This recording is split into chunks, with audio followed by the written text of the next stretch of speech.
Okay, I am well underway for rearranging, reconfiguring this Workhorse sprayer to be quick-hitch compatible. That was my number one beef with it. Still is my number one beef with it.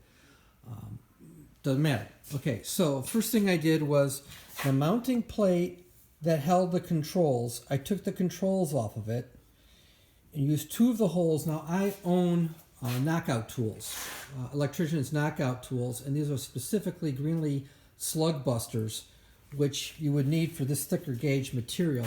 But I got nice clean holes, and I repurposed them to hold the hoses. That's great. You need restraint for these hoses for the PTO pump. Okay, so they're on this side. The hoses pass underneath the sprayer. So they pass underneath. Let's walk around a wee bit here. And I mounted the controls. There they are. And they're mounted to one of the arms used for the boom that I have no use for myself. I'm thinking about hooking up controls to make it useful, but right now I have no use for it. So the control coming off the regulator up there really just turns off pressure to the boom, the spray wand, which is nice if I get a leak up there, I can turn it off. But for the most time, it'll always be on because you have a trigger control on the spray wand. Okay, so the outflow currently goes here. I want to put a real agitation nozzle on there, but there is a fly in that ointment. More on that later. The regulator, that was the bypass.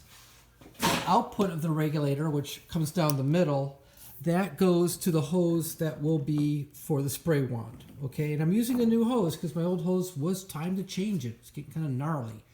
I will use a solo wand on there so that I can use calibrated tips. All right. I respect that they use calibration tips for the boom. Does me no good. It's all about the wand. Okay, and let's see, everything else is going on up there. Now, the agitator that I used before is this, which is like a $20 part. They're not terribly expensive. This is actually the nozzle assembly. This threads in from inside your tank. You've got collars to hold it in place. And then this pops in from the outside the tank, and you've got a collar to hold it in place. What's kind of messing me up right now is that the back of this tank here does not have a large flat area big enough to accept that seal.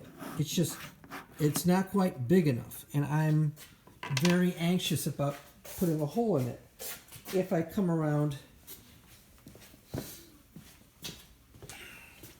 here, that's big enough. Heck, it's even got a drill out point. However, that means the agitator is going to shoot straight into the intake for the pump. I really don't want to do that. I want cross flow agitation. So more research is necessary. I'm going to work on that. But you can reconfigure this if you have the right tools. And the most important tool you're going to need is the appropriate size knockouts to make accommodations for the hoses and for the those gaskets so they don't chafe. All right, that's kind of a big deal. I used a 5/16 inch bit here to enlarge those, to fasten this. Thinking about it, I may raise it up here, raise it up, cut this off. This is where the holes used to be for the hoses. Don't need them there. Cut it off, and then I'll still have a place where I can slip the boom in.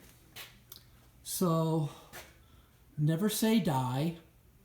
I have got to get spraying. So I got a lot of work done on this today with help from my buddy Laney, and I will get back to it tomorrow.